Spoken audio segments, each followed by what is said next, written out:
प्रिय विद्यार्थियों, हम पाठ 13 का अध्ययन कर रहे थे जिसका शीर्षक है नीलकंठ। इसकी लेखिका है महादेवी वर्मा। इस पाठ को हम प्रारंभ कर चुके थे। यह एक मोर के बारे में कहानी है जो महादेवी वर्मा एक मोर और मोरनी का जोड़ा जो है लेकर के अपने घर में खरीद करके लाती हैं। आगे हम इस पाठ को पढ़ते हैं। महादेवी वर्मा जब खरीद करके ले आती हैं उनको, तो किस तरह से वहाँ उनको रखने के लिए वो प्रयास करती हैं, उनको अपने बाकी जो जानवर हैं उनके साथ मिलाने का उन्हें प्रयास करती हैं, वो आगे बताया गया है। पढ़ते हैं हम आगे। जब मेरे कमरे का कायाकल्प चिड़िया खाने के रूप में होने लगा, तब मैंने बड़ी कठिनाई से दोनों चिड़ियों को पकड़कर जाली के बड़े घर में पहुंचाया, जो मेरे जीव जंतुओं का क्या था, सामान्य निवास। क्या कह रही हैं महादेवी वर्मा जी? पहले उन दोनों मोरों को कहाँ पे छोड़ा था उन्होंने? अपने कमरे में। लेकिन वो कमरे में कभी इधर भाग रहे हैं, कभी उधर भाग रहे हैं, कभी उनकी टेबल पर बैठ रहे हैं। तो महादेवी वर्मा जी कह रहे हैं, जब मेरे कमरे का कायाकल्प अर्थात मेरा कमरा जब चिड़िया खाना बनने लग गया, तब मैंने क्या किया, बड़ी कठिनाई से दोनों चिड़ियाओं को पकड़ करके जाली के बड़े घर में पहुंचा। अर्थात जाली का एक घर बना रखा था जिसमें उन्होंने वहां पर अनेक जीव जंतु पाल रखे थे, तो वहां तक मैंने उन्हें पहुंचाया। दोनों नवागंतुकों ने पहले से रहने वालों में वैसा ही कौतूहल जगाया जैसे नववधु के आगमन पर परिवार में स्वाभाविक है। क्या कह रही है महादेवी वर्मा? दोनों मोरनी हैं, उन्होंने वैसा ही कौतूहल, वैसी ही जिज्ञासा पैदा करी जिस तरह से हमारे घर में क्या आती है, नववधु आती है तो उसके आगमन पर लोगों में ये होता कि किस तरह से है, कैसी है, जो कौतूहल उन लोगों के अंदर होता है, वैसा ही कौतूहल वहाँ रहने वाले जो जानवर हैं उनके अंदर हुआ। लक्का कबूतर नाचना छोड़कर दौड़ पड़े। अर्थात कबूतर जो हैं वो नाचना छोड़ करके दौड़ पड़ते हैं और उनके चारों ओर घूम घूम कर क्या, गुटरगू की रागिनी अलापने लगी। लक्का कबूतर क्या करने लगे? चारों ओर घूम घूम कर गुटरगू की रागिनी अलापने लगे। उसके तरफ चारों ओर घूम पड़े, उन्होंने नाचना छोड़ दिया। बड़े खरगोश सभ्य सभासदों के समान क्रम में से बैठकर गंभीर भाव से उसका निरीक्षण करने लगे। ऊन की गेंद जैसे खरगोश उनके चारों ओर उछल कूद मचाने लगे। मोर जो थे उनके चारों ओर उछल कूद मचाने लग गए। तोते तो मानो भली भांति देखने के लिए एक आंख बंद करके उनका परीक्षण करने लगे। उस दिन मेरे चिड़ियाघर में मानो भूचाल आ गया था। अर्थात सारे जानवर उन दोनों जो मोर और मोरनी उनके आगे पीछे होने लग गए, घूमने लगे इधर उधर। धीरे धीरे दोनों मोर के बच्चे बढ़ने लगे। उनका कायाकल्प वैसा ही क्रम से और रंगमय था जैसा इल्ली से तितली बनना। अर्थात उनका मोर से छोटे छोटे बच्चों से बड़े मोर और मोरनी बनना उनका वैसा ही लग रहा था जैसे छोटी सी इल्ली क्या बनती है, तितली बनती है। मोर के सिर की कलगी और सघन, ऊंची तथा चमकीली हो गई। मोर की जो सिर की कलगी है वो और ज्यादा घनी हो गई और ऊंची तथा चमकीली हो गई। चोंच अधिक बंकिम और पैनी हो गई। चोंच जो थी और अधिक पैनी हो गई। गोल आंखों में इंद्रनी की नीलाभ द्युति झलकने लगी। उनकी जो गोल आंखें हैं उनमें इंद्रनी की नीलाभ अर्थात नीली नीली आंखें बन गई। जो पुतली है, द्युति अर्थात चमक है। द्युति किसे कहा गया? चमक है। नीले रंग की चमक झलकने लग गई। लंबी नील हरित ग्रीवा की हर भंगिमा में धूप चाही तरंगे उठने गिरने लगी। मोर के बारे में बताया गया है कि मोर जो है उसकी लंबी जो नीली और हरे रंग की गला जो है, कंठ जो है मोर के नीले और हरे रंग के हैं। उनकी हर भंगिमा में अर्थात हर छवि में धूप चाहे तरंग उठने गिरने लगी। वो जो है उनकी नीले रंग की कंठ जो होते हैं नीले और हरे रंग के, तो उनमें ऐसे लगता है जैसे धूप और छाहे जैसा प्रतीत होने लग गया। दक्षिण वाम दोनों पंखों में स्लेटी और सफेद आलेखन स्पष्ट होने लगे। दक्षिण वाम अर्थात दोनों तरह के जो पंख हैं वो कैसे लगने लगे? स्लेटी और सफेद आलेखन उनमें स्पष्ट होने लग गया। पूंछ लंबी हुई, उसके पंखों पर चंद्रिकाओं के इंद्रधनुषी रंग उदीप्त हो गए, चमकने लग गए। रंग रहित पैरों को गर्वीली गति से एक नई गरिमा से रंजित कर दिया। उनके रंग रहित जो पैर हैं वो भी बड़े होने लग गए।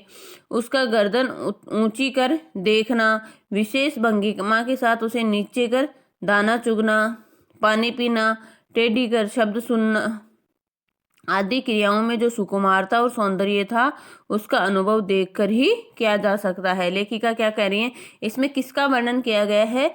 मोर का वर्णन किया गया है कि किस तरह से मोर का छोटा सा जो बच्चा था उसका किस तरह से विकास हुआ है, किस तरह से उसकी जो कलगी है वो बिल्कुल सघन चमकीली हो गई, किस तरह से उसकी गर्दन जो है कितनी सुंदर बन जाती है। इन सारी चीजों का उन्होंने वर्णन इसमें किया है। लेखिका कह रही है कि इन सब चीजों को देख कर ही अनुभव किया जा सकता है, गति का चित्र नहीं आंका जा सकता है। ऐसे हम गति का चित्र नहीं आंक सकते हैं, सोच करके इतना नहीं कर सकते हैं जितना उन्होंने उनको बड़ा होते हुए देख करके अनुभव किया है। अब मोरनी का विकास मोर के समान चमत्कारिक तो नहीं हुआ। क्या कह रहे हैं, मोर का विकास जिस तरह से बहुत चमत्कारिक रूप से हुआ है वैसा मोरनी का विकास तो नहीं हुआ, परंतु अपनी धूप छाही गर्दन, हवा में चंचल कलगी, पंखों की श्याम श्वेत पत्रलेखा, मंथर गति आदि से वह भी मोर की उपयुक्त सहचारिणी होने का प्रमाण देने लगे। अर्थात मोरनी का भी धीरे धीरे विकास होने लगा। हालांकि मोरनी का विकास मोर की तरह से नहीं हुआ। आगे हम पढ़ते हैं, नीलाभ ग्रीवा के कारण मोर का नाम क्या रखा गया? नीलकंठ। उनकी ग्रीवा, ग्रीवा अर्थात कंठ या गला जो है वो नीले रंग का होने के कारण मोर का नाम महादेवी वर्मा जी ने क्या रखा? नीलकंठ रखा।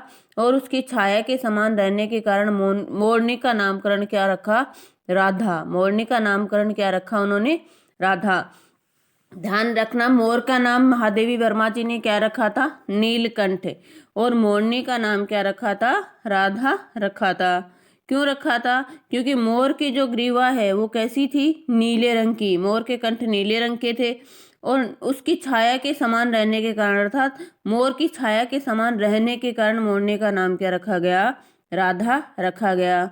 मुझे स्वयं ज्ञात नहीं कि कब नीलकंठ ने अपने आप को चिड़ियाघर का निवासी जीव जंतुओं का, चिड़ियाघर के जो निवासी हैं जीव जंतु, उनका सेनापति और संयुक्त संरक्षक नियुक्त कर लिया। महादेवी वर्मा जी क्या करें, मुझे खुद को यह नहीं पता कि नीलकंठ जो मोर है उसने अपने आप को चिड़ियाघर के निवासी जो हैं जितने भी जीव जंतु हैं उनका क्या नियुक्त कर लिया? सेनापति या संरक्षक। वह सारे जीव जंतु का क्या बन गया? संरक्षक बन गया। संरक्षक अर्थात उनकी रक्षा करने वाला बन गया। सवेरे ही वह सब खरगोश, कबूतर आदि की सेना एकत्र कर उस ओर ले जाता जहां दाना दिया जाता। सब सुबह सुबह ही सारे जीव जंतुओं को इकट्ठा करके कहाँ ले जाता? जहां पर दाना दिया जाता है। और घूम घूम कर मानो क्या करता हो, सबकी रखवाली करता रहता। किसी ने कुछ गड़बड़ की और वह अपने तीखे चंचू प्रहार से उसे दंड देने दौड़ा। अगर कोई भी गड़बड़ करता कुछ भी तो वह क्या करता? अपनी जो तीखी चोंच है उसके प्रहार से उसे दंड देने के लिए दौड़ता था। खरगोश के छोटे बच्चों को वह चोंच से उनके कान पकड़कर उठा लेता था और अब जब तक वे आर्त क्रंदन न करने लगते उन्हें अधर में लटकाए रखता। आर्त क्रंदन मतलब बहुत ज्यादा रोने चीखने चिल्लाने नहीं लगते, उन्हें अधर में मतलब आधे दूर, जैसे उठा करके आधे में लटकाए रहता था वैसे उसे लटकाए रखता था। कभी कभी उसकी पैनी चोंच से खरगोश के बच्चों का कर्ण भेद संस्कार हो जाता था। पैनी चोंच से खरगोश के जो कर्ण भेद अर्थात कानों में छेद हो जाता था, पर वे फिर कभी उसे क्रोधित होने का अवसर न देते थे। दंड विधान के समान ही उन जीव जंतुओं के प्रति उसका प्रेम भी असाधारण था। दंड विधान मतलब दंड देने के कारण साथ ही क्या था? उनके समान ही उनका प्रेम भी असाधारण था। अर्थात जीव जंतु उनसे बहुत प्रेम करते थे। प्राय वे मिट्टी में पंख फैलाकर बैठ जाता और वे सब उसकी लंबी पूंछ और सघन पंखों में छुओल का खेल खेलते थे। छुपम छुपाई का क्या करते थे? खेल खेलते रहते थे। एक दूसरे को छूने का जैसे खेल होता था वो खेल खेलते रहते थे। ऐसी ही किसी स्थिति में एक सांप जाली के भीतर पहुंच गया। अब पढ़ना वापस देखना। ऐसी ही कोई स्थिति थी, एक सांप जो है जाली के भीतर था जहां पर सारे जीव जंतु रहते थे जाली के अंदर, वहां पहुंच गया। सब जीव जंतु भागकर इधर उधर छिप गए। केवल एक शिशु खरगोश, एक जो खरगोश का बच्चा है वह सांप की पकड़ में आ गए। सारे जीव जंतु तो इधर उधर भागे, लेकिन एक खरगोश का बच्चा जो है वह सांप की पकड़ में आ गया। निगलने के प्रयास में सांप ने उसका आधा पिछला शरीर तो मुंह में दबा रखा था। अर्थात उस खरगोश के बच्चे को निगलने के प्रयास में सांप ने क्या किया, उसका आधा पिछला शरीर मुंह में दबा रखा था। शेष आधा शरीर जो बाहर था, उससे चींची का स्वर इतना तीव्र नहीं निकल सकता था कि किसी को स्पष्ट सुनाई दे सके। वापस देखना, खरगोश के बच्चे को सांप ने मुंह में दबा लिया, और सांप ने जो क्या किया, उसका पिछला हिस्सा तो मुंह में दबा लिया था, लेकिन जो बाहर का हिस्सा था, मुंह था उसका, उससे उससे का चींची का स्वर इतना ज्यादा तेज नहीं निकल सकता था कि लोगों को सुनाई दे सके। नीलकंठ दूर ऊपर झूले में सो रहा था। उसी के चौकन्ने कानों ने उस मंद स्वर की वेता पहचानी। जो उसके चौकन्ने कान है, तो उसने उसके जो धीरे धीरे जो स्वर आ रहा था ची ची का, उस वेथा को, उसके दुख को पहचाना, और वह पूंछ पंख समेट करके सर से एक झपटे से नीचे आ गया। जल्दी से क्या हुआ, अपने पूंछों को, पंखों को समेट करके फटाफट नीचे आ गया। संभवतः अपनी सहज चेतना से ही उसने समझ लिया होगा कि सांप के फन पर चोंच मारने से खरगोश भी घायल हो सकता है। उसने अपने मतलब चेतना थी, अपने दिमाग से उसने समझ लिया होगा कि सांप के फन पर चोंच मारने से खरगोश भी घायल हो सकता है। अर्थात अगर वह सांप के फन पर सांप ने अपने फन में खरगोश को ले रखा था, अगर वह मोर सांप के फन पर चोंच मारेगा तो खरगोश क्या होगा, घायल खरगोश भी हो जाएगा। इसलिए वह उसके फन पर तो चोंच नहीं मार सकता। उसने सांप को फन के पास पंजों से दबाया। सांप को क्या किया, फन के पास पंजों से दबाया, और फिर चोंच से इतने प्रहार किए कि वह अधमरा हो गया। पकड़ ढीली पड़ते ही खरगोश का बच्चा मुख से निकल आया, परंतु नीचे निश्चेष्ट सा वहीं पड़ा रहा। जैसे ही उसकी पकड़ ढीली पड़ी फन से, खरगोश का बच्चा क्या हुआ, नीचे निकल करके नीचे गिर गया, परंतु निश्चेष्ट था, मतलब ऐसे बिल्कुल बिना किसी चेष्टा के, बिल्कुल घायल होकर के वह वहीं पर पड़ा रहा। राधा ने सहायता देने की आवश्यकता नहीं समझी, परंतु अपने मंद केका से किसी असामान्य घटना की सूचना सब और प्रसारित कर दी। क्या कह रही है कि राधा ने वैसे तो कोई सहायता देने की आवश्यकता नहीं समझी स्वयं की। अगर मोर सहायता कर रहा था तो राधा ने कोई सहायता करने की आवश्यकता नहीं समझी, लेकिन उसने मंद केका से, अर्थात अपने धीरे धीरे आवाज से असामान्य घटना की सूचना सब और क्या कर दी, प्रसारित कर दी। माली पहुंचा, फिर हम सब पहुंचे। नीलकंठ जब सांप के 2 खंड कर चुका था, तब उस शिशु खरगोश के पास गया और रात भर उसे पंखों के नीचे रखे उष्णता देता रहा। कार्तिकेय ने अपने युद्ध वाहन के लिए मयूर को क्यों चुना होगा, यह उस पक्षी का रूप और स्वभाव देखकर ही समझ में आ जाता है। वापस एक बार देखना कि किस तरह से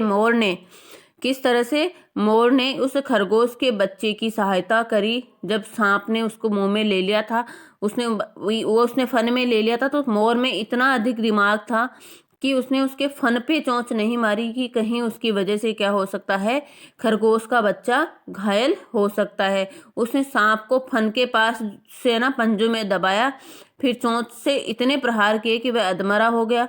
पकड़ ढीली पड़ते खरगोश का बच्चा मुख से निकल गया, परंतु वो थोड़ा सा क्या हो गया था, घायल हो गया था। मोरनी ने सब और क्या कर दी थी, थोड़ी सी अपनी आवाज से सभी को असामान्य घटना की सूचना कर दी। जब सब लोग पहुंचे तब तक सांप के क्या कर दिए थे, मोर ने 2 टुकड़े कर दिए थे। और रात को तब उस शिशु जो खरगोश है, खरगोश का बच्चा है, उसके पास जाता है मोर। रात भर उसे अपने पंखों के नीचे गर्माहट देता रहता है। तो इसके माध्यम से क्या कह रहे हैं मैं जो महादेवी वर्मा, कि कार्तिकेय ने जो अपने युद्ध वाहन के लिए मोर को चुना है, कार्तिकेय की सवारी क्या मानी जाती है, मोर मानी जाती है। तो यह उस पक्षी के रूप और स्वभाव को देखकर समझ में आ जाता है। उस मोर की जो रूप और स्वभाव है, उसको देख करके अच्छे से समझ में आ जाता है कि क्यों कार्तिकेय ने अपने युद्ध वाहन के लिए मोर को चुना है। मोर कलाप्रिय और वीर पक्षी है, हिंसक मात्र नहीं है। इसी से उसे बाज, चील और आदि की श्रेणी में नहीं रखा जाता है। मोर को उनकी श्रेणी में नहीं रखा जा सकता है जिनका जीवन ही क्या है, क्रूर कर्म है, बुरे कार्य करना है। उन लोगों का जीवन ही क्या है, बुरे कार्य करना है। नीलकंठ में उसकी जातिगत विशेषताएं तो थी ही, उसका मानवीकरण भी हो गया था, अर्थात उसमें मनुष्य के गुण भी आने लग गए थे। मेघों की सांवली छाया में अपने धनुष के गुच्छे जैसे पंखों को मंडलाकार बनाकर जब वह नाचता था, तब उस नृत्य में एक सहजता लय ताल रहता था। आगे पीछे दाहिने बाएं क्रम से घूमकर वह किसी अलक्ष्य सम पर ठहर ठहर जाता था। अर्थात जब मेघों की सांवली छाया में, अर्थात बारिश का जब मौसम होता था, बादल जब छाए हुए होते थे, तब क्या करता था मोर अपने इंद्रधनुष के गुच्छे, अर्थात इंद्रधनुष के समान जो उनके पंख थे, उन पंखों को मंडलाकार, बिल्कुल मंडल गोलाकार बना करके वह नाचता था। उस नृत्य में क्या होता था, ऐसे लगता था जैसे लय ताल साथ में हो रही हो, लय ताल के साथ वह नाच रहा हो। इस तरह से वो बिल्कुल मनुष्यों की तरह नाचता था। आगे पीछे दाहिने बाएं क्रम से घूमकर वह किसी अलक्ष्य सम पर ठहर ठहर जाता था। इस तरह से आगे का पाठ हम अगले वीडियो में पढ़ेंगे। तब तक जितना हो चुका है वो पाठ आप पढ़ें और उसके जो भी ओबीटी मिलते हैं वो आप पूर्ण करें। ठीक है, धन्यवाद।